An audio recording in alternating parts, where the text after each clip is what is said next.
Fernão Magalhães, navegador português do século XVI, mudou o rumo da história do conhecimento do mundo.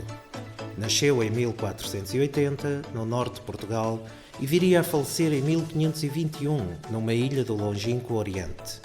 Foi o primeiro a empreender uma viagem de circunnavegação, atravessando o Atlântico e depois o Oceano Pacífico, que era referenciado na época como o Mar do Sul. O principal objetivo da viagem não era propriamente dar a volta ao mundo, mas alcançar as Ilhas Molucas, as ambicionadas Ilhas das Especiarias, na atual Indonésia. Magalhães ganhara vasta experiência náutica nas suas andanças pelo Oriente, ao serviço das armadas portuguesas. Partindo dessa vivência, criou um projeto para atingir as Ilhas Molucas, produtoras de especiarias diversas, em especial o cravinho e a noz moscada.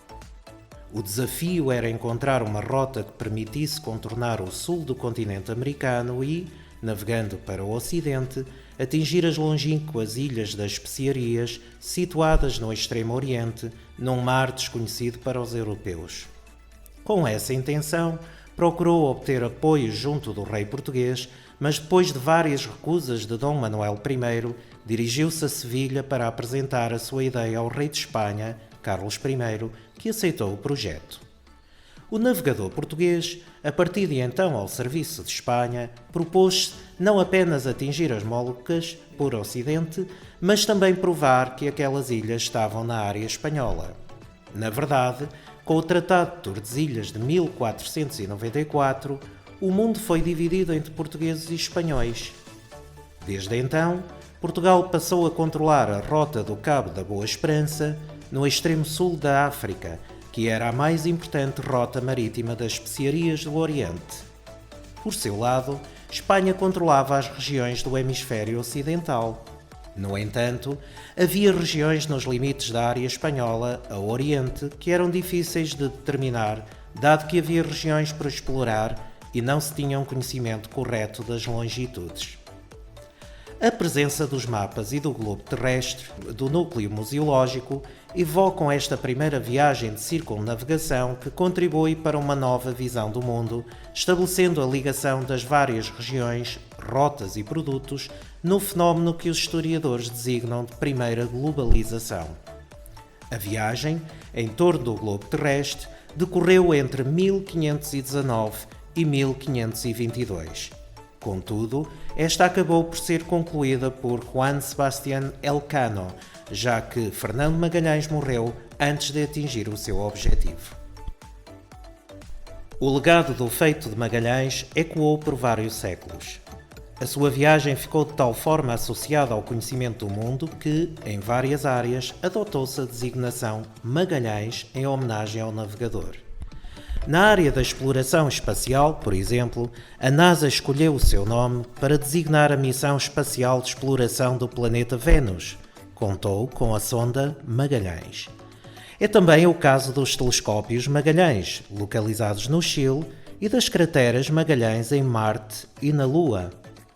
No campo da astronomia, o nome do navegador está igualmente presente na designação da estrela Magalhães e das nuvens Magalhães.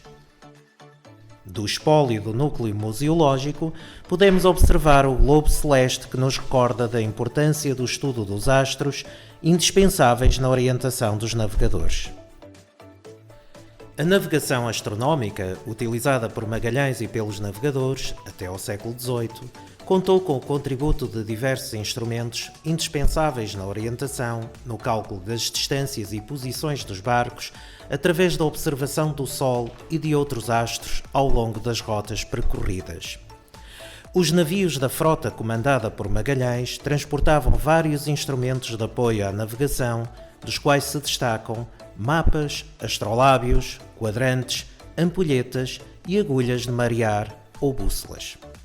Do espólio do núcleo museológico, podemos contemplar algumas peças que se podem relacionar com a navegação marítima e que, de alguma forma, evocam este feito notável. A título de exemplo temos as esferas armilares, modelos matemáticos do universo, a rosa dos ventos e a bússola, indispensáveis para o estudo e orientação dos navegadores que ousaram aventurar-se por mares nunca antes navegados. Munido dos instrumentos de navegação da época, Fernão Magalhães partiu à descoberta de uma nova rota até às Ilhas das Especiarias no dia 20 de setembro de 1519. Da frota, que deixou o sul de Espanha, faziam parte 5 navios, com cerca de 240 homens. No comando da nau Trinidade estava o capitão português Fernão de Magalhães. Em 1520, já no extremo sul da América, procurou a passagem através de um estreito que receberia o nome do Estreito de Magalhães. A travessia demorou 38 dias e foi marcada pelo desaparecimento de uma nau. Durante esta passagem, observou pela primeira vez a espécie de pinguins que foi batizada com o seu nome. Enfrentando motins e tempestades, atingiu o Pacífico, assim batizado por Magalhães pelas suas águas mais calmas, em contraste com as dificuldades encontradas na passagem ao longo do estreito. Durante a travessia, de 4 meses, avistou as célebres nebulosas ou nuvens de Magalhães. A travessia foi igualmente marcada por inúmeras mortes devido à fome e doenças, sobretudo o escorbuto, que atormentava os navegadores devido à falta de vitamina C. Em abril de 1521, a Armada chegou às atuais Ilhas Filipinas, onde Fernão de Magalhães morreu em combate com os nativos na ilha de Mactan. A viagem continuou sob o comando do espanhol Sebastián Elcano, que conseguiu chegar às Ilhas Molucas em novembro de 1521, onde se abasteceu de especiarias. Numa frota reduzida à nau Vitória, Elcano dobrou o Cabo da Boa Esperança em maio de 1522. Fez escala em Cabo Verde e, apesar dos vários incidentes com os portugueses, alcançou finalmente, a 6 de setembro do mesmo ano, o porto de onde partira, com apenas 18 sobreviventes da tripulação inicial. O comércio das especiarias foi um dos principais objetivos destas viagens de descobrimento, uma vez que eram muito valorizadas e o seu comércio lucrativo. As especiarias englobavam inúmeros produtos utilizados na perfumaria, na medicina e remédios tradicionais e na gastronomia. A gastronomia tradicional madeirense integrou o uso das especiarias, utilizando-as no mais importante símbolo da doçaria madeirense, o bolo de mel. De modo a realçar a importância da nossa herança cultural gastronómica, apresenta-se a reconstituição da cadeia de produção caseira do bolo de mel, a partir de textos e de algumas peças gentilmente cedidos pelo Museu Etnográfico e por particulares. O processo de fabrico artesanal é também descrito e acompanhado por imagens da autoria do Museu Etnográfico da Madeira. Da produção caseira do bolo de mel fazem parte várias etapas. A primeira é a pesagem e medição dos diversos ingredientes com o uso da balança, dos pesos e taças. Na fase da sua confecção, salientam-se utensílios como o alguidar e o raspador, bem como ingredientes que incluem farinha, açúcar, especiarias e frutos secos, o vinho da Madeira e o mel de cana de fabrico madeirense. Os ingredientes são amassados e a massa é levedada, sendo depois colocada nas formas untadas. Depois de prontos, os bolos são embrulhados em papel vegetal e guardados em latas. O bolo de mel madeirense pode ser consumido no prazo de 1 ano.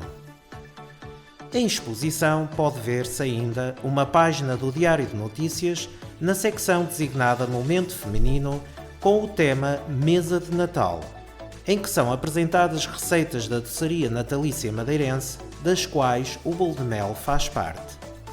Finalmente, parta o bolo de mel à mão, deguste-o e descubra, no seu aroma e paladar, a presença das especiarias do Oriente.